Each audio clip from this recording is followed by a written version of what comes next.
Among the things I noticed when I was first engaged to do that promotional piece, and that I tried to address, were a couple of things.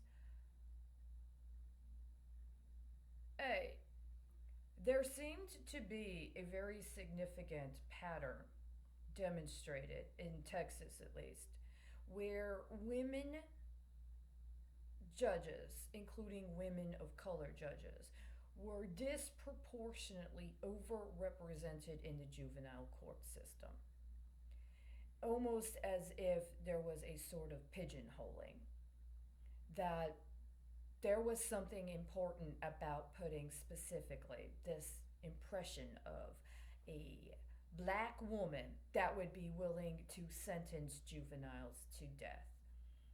This was part of the manner in which Judge Kelsey was characterized by the media.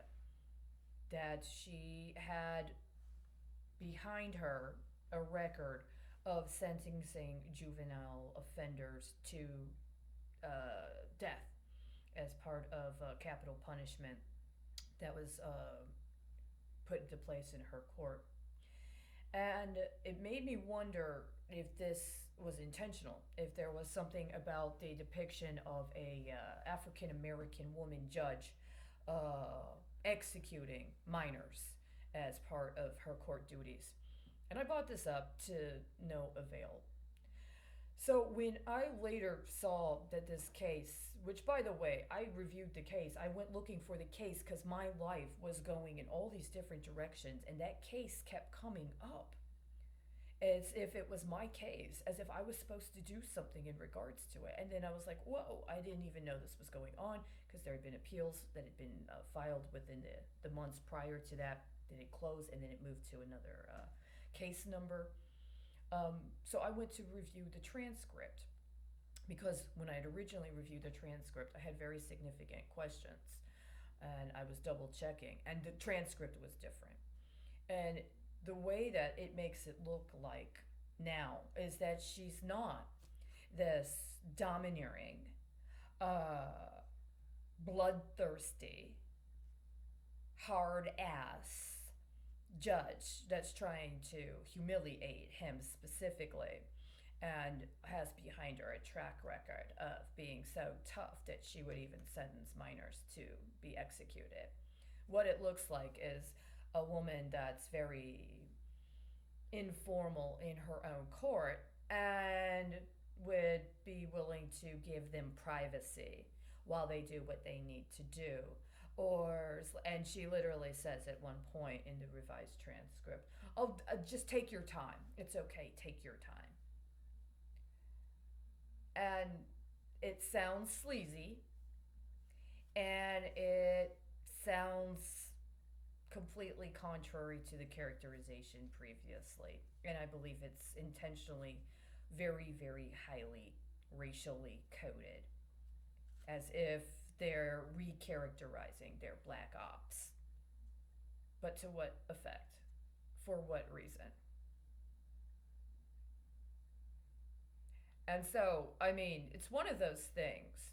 If you won't even stand up for your own when they're treated this way, what chance do the rest of us have? And if you won't do it, then why should we acknowledge your authority? If judges in Texas can play racist mammy games with a woman on the bench, why should any of you be a judge to have any credibility? That's what this reflects. And if somebody who's actually a material witness in these matters tries to take responsibility and say, whoa, with whatever else is going on, I just witnessed this. There needs to be what do? You put me in the crossfire of two different sets of lawyers that may or may not actually be legitimately engaged in that legal proceeding, which is what they did. After I filed it, they specifically selected me. It's very interesting. If you can find the docket statement, if you can find the court record, I'm put on there to. There's other amicus curiae in the case. Nobody else that filed it amicus curiae. is selected for such special treatment, right? But if you take one group of lawyers and whatever they got and you ping it through me to the other group of lawyers,